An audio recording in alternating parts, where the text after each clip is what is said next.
the magical moment of conducting, which is you go onto a stage, there's an orchestra sitting, they're all, you know, warming up and doing stuff. And I go on the podium, you know, this little office of a conductor, or rather a cubicle, you know, an open space cubicle with a lot of space. And in front of all that noise, you do a very small gesture, something like this, not very pomp, not very sophisticated, this. And suddenly, out of the chaos, order. Noise becomes music. And this is fantastic, and it's so tempting to think that it's all about me. All those great people here, virtuosi, they make noise, they need me to do that. Not really. If it were that, I would just, you know, save you the talk and teach you the gesture. So you could go out to the world and do this in whatever company or whatever you want, and you have perfect harmony. It doesn't work. Let's look at the first video. I hope you'll think it's a good example of harmony, and then speak a little bit about how it comes about.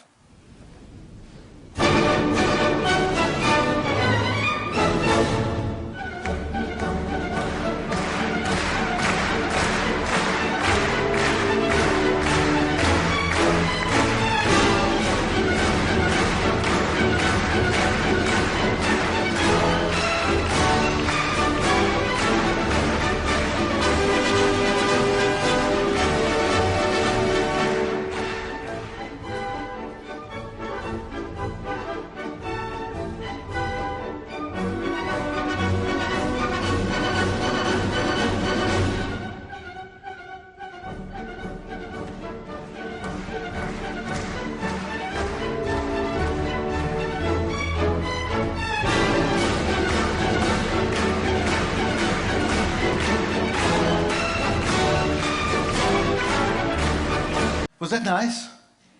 So if that was a sort of a success, now who should we thank for the success? I mean, obviously the orchestra musicians playing beautifully, the Vienna Philharmonic Orchestra. They don't often even look at the conductor. And then you have the clapping audience, yeah, actually taking part in doing the music. You know, Viennese audiences usually don't interfere the music. Yeah? This is the closest to an oriental belly dancing feast that you ever get in Vienna. Yeah?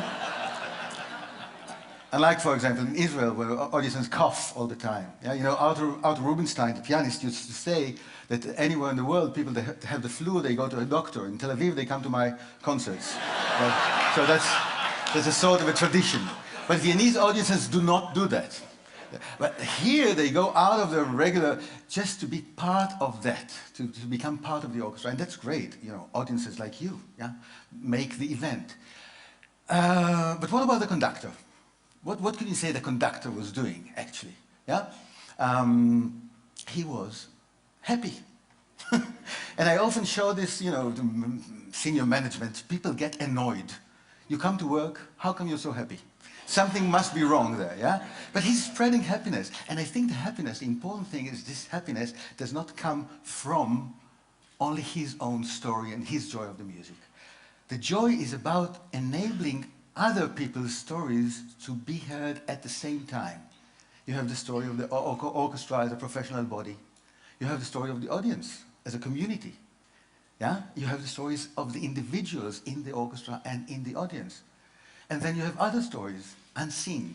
People who built this wonderful concert hall. Yeah? People who made those, you know, Stradivarius, Amati, all those beautiful instruments. And all those stories are being heard at the same time. This is the true experience of a live concert. That's a reason to go out of home. Yeah? But not all conductors do just that. Let's see somebody else, a great conductor, Riccardo Muti, please.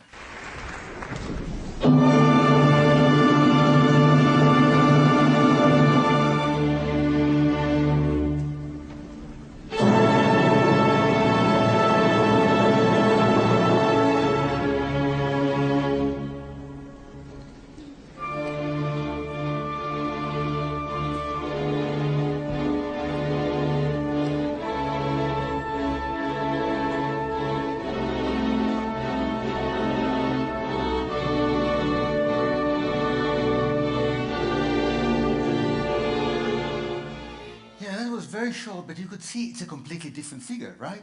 He's awesome, he's so commanding, yeah? So clear. maybe a little bit over clear. Can we have a little demonstration? Would you be my orchestra for a second? Can you sing, please, the first note of Don Giovanni? You have to sing, oh, and I'll stop you. Okay? Ready? Well, come on, with me. If you do it without me, I feel even more redundant than I already feel. So, please, wait for the conductor. Now, look at me, and I stop you. Let's go.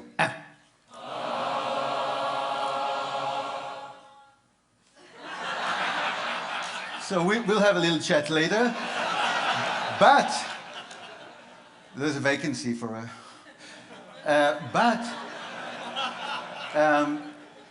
you could see that you could stop an orchestra with a finger. Now what does Riccardo Muti do? He does something like this. Oh, and then sort of... So not only the instruction is clear, but also the sanction. What will happen if you don't do what I tell you to do? So, does it work? Yes, it works. To a certain point. When Muti is asked, why do you conduct like this? He says, I'm responsible. Responsible in front of him. Now, he doesn't really mean him, he means Mozart, which is like the third seat from the center. So, he says, if I'm responsible for Mozart, this is going to be the only story to be told. It's Mozart as I, Riccardo Muti, understand it. And you know what happened to Muti? 3 years ago, he got a letter signed by all 700 employees of La Scala, musical employees, I mean, the musicians, saying, you're a great conductor, we don't want to work with you, please resign. Why? Because you don't let us develop. You're using us as instruments, not as partners, and our joy of music, etc., etc. So he had to resign. Isn't that nice? No, he's a nice guy. He's a really nice guy. But well, can you do it with less control or with a different kind of control? Let's look at the next conductor, Richard Strauss.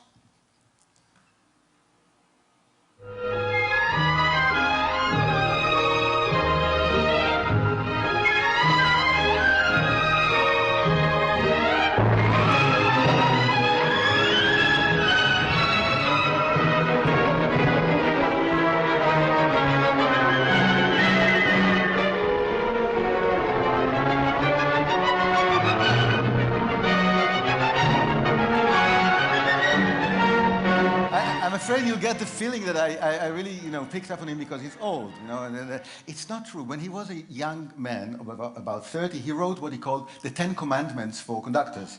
First one was, if you sweat by the end of the concert, it means that you must have done something wrong. That's the first one. The fourth one you like better. It says, never look at the trombones. It only encourages them.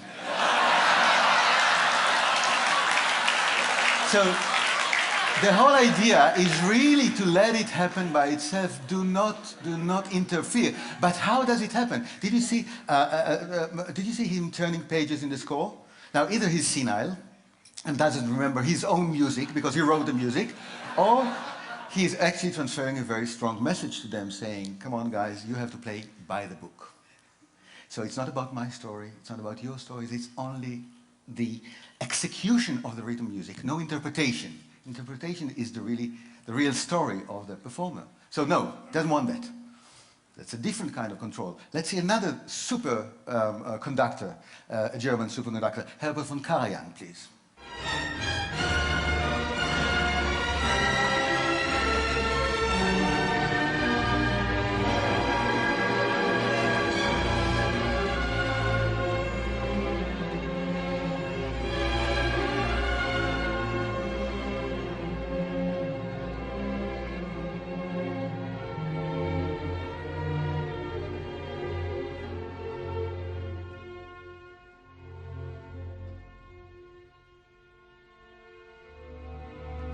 What's different?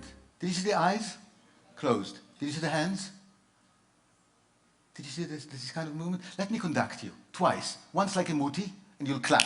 Just once, and then like Karajan. Let's see what happens, okay? Like Muti. Be ready? Because Muti... Okay? Ready? Let's do it. And then. Good. Now like a Karajan. Since you're already trained, let me concentrate, close my eyes. Come. Why not together? Because you didn't know when to play. Now, I can tell you, even the Berlin Philharmonic don't know when to play. Yeah? But I'll tell you how they do it. No cynicism. This is a German orchestra, yes? They look at Karajan, and then they look at each other. Like, do you understand what this guy wants? And after doing that, they really look at each other, and the first players of the orchestra lead the whole ensemble in playing together. And when Karajan is asked about it, he actually says, yes, the worst damage I can do to my orchestra is to give them a clear instruction, because that would prevent the ensemble, the listening to each other that's needed for an orchestra. Now that's great. What about the eyes? Why are the eyes closed? Yeah? There's a wonderful story about Karajan conducting in London, and he cues in a flute player like this. The guy has no idea what to do. So, Maestro, with all due respect, when should I start? What do you think Karajan's reply was? When should I start? Oh yeah. He says, you start when you can't stand it anymore. Meaning that you know you have no authority to change anything. It's my music. The real music is only in Karajan's head, and you have to guess my mind. So you are under tremendous pressure because I don't give you an instruction, and yet you have to guess my mind. So it's a different kind of a very spiritual, but yet very firm control. Can we do it in another way? Of course we can. Let's go back to the first conductor we've seen. Carlos Kleiber, his name. Next video, please.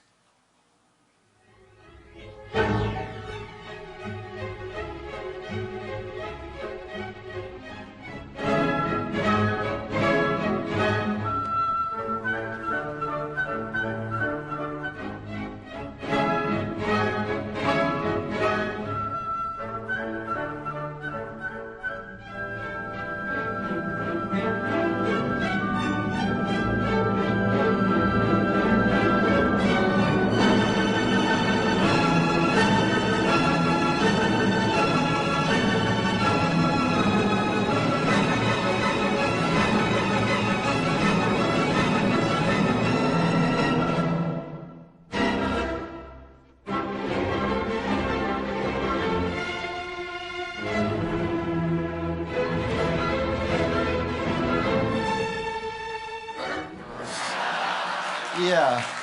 Well, it is different, but isn't that control in the same way? No, it's not, because he is not telling them what to do. When he does this, it's not take your Stradivarius and, like Jimi Hendrix, smash it on the floor. Yeah, it's not that. He says, this is the gesture of the music. I'm opening a space for you to put in another layer of interpretation. That is another story. But how does it really work together if it doesn't give them instructions? It's like being on a roller coaster. Yeah? You're not being given any instructions. But the forces of the process itself keep you in place. That's what he does. But the interesting thing is, of course, that the roller coaster does not really exist. It's not a physical thing. It's in the players' heads. And that's what makes them into partners. You have the plan in your head. You know what to do, even though Kleiber is not conducting you, but rather here and there and that. You know what to do, and you become a partner, building the roller coaster, yeah, with sound, as you actually take the ride. This is very exciting for those players. They do need to go to a sanatorium for 2 weeks later. But it is very tiring, yeah. But it's the best, the best music making like this. But of course, it's not only about motivation and giving them a lot of physical energy. You also have to be very professional. And look again at this Kleiber. Can we have the next video quickly to see what happens when there's a mistake? Again, you see the beautiful body language.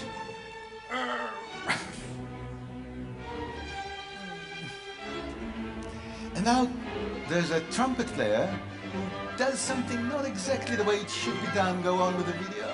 Look. See? Second time for the same player. And now the third time for the same player.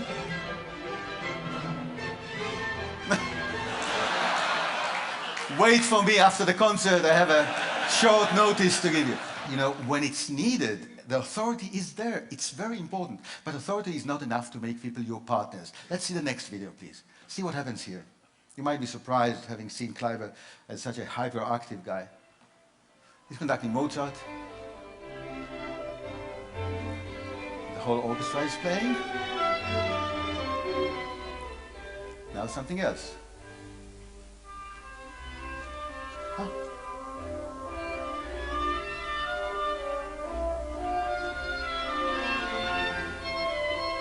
See? He is there 100%, but not commanding, not telling what to do, rather enjoying what the soloist is doing. Another solo now. See what you can pick up from this.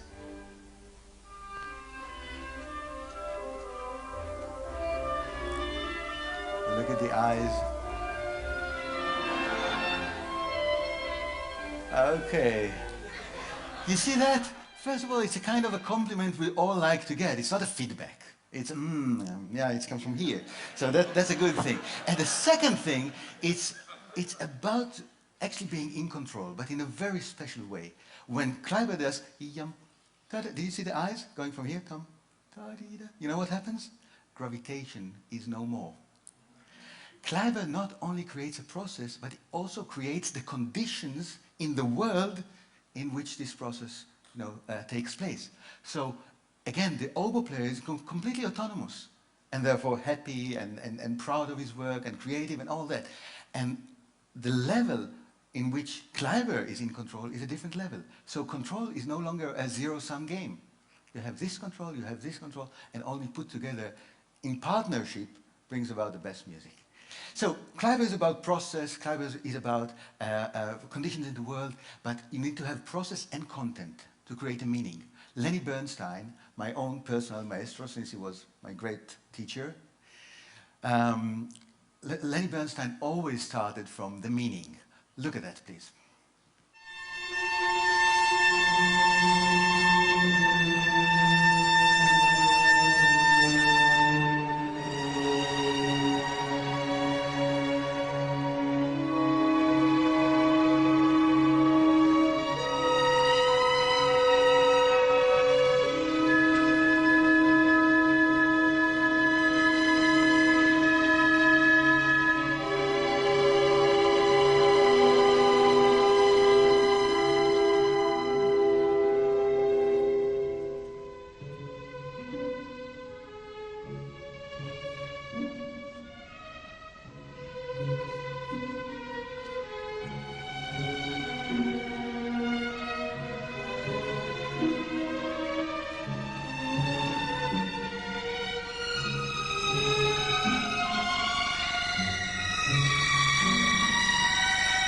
Remember the face of Muti at the beginning? Muti had a wonderful expression, but only one. Did you see Lenny's face? You know why? Because the meaning of the music is pain. And you were playing a painful sound and you look at Lenny and he's suffering, but not in a way that you want to stop. He's suffering like, enjoying himself in a Jewish way, as they say. Yeah? Not only suffering, but you can see the music on his face. You can see the baton left his hand, no more baton. Now it's about you, the player, telling the story. Now it's a reverse thing. You're telling a story and you're telling a story, and even briefly, you become the storyteller to which the community, the whole community, listens to. And Bernstein enables that. Isn't that wonderful? Now, if you're doing all the things we talked about together, and maybe some others, you can get to this wonderful point of doing without doing. And for the last video, I think this is simply the best title. My friend Peter says, if you love something, give it away. So, please.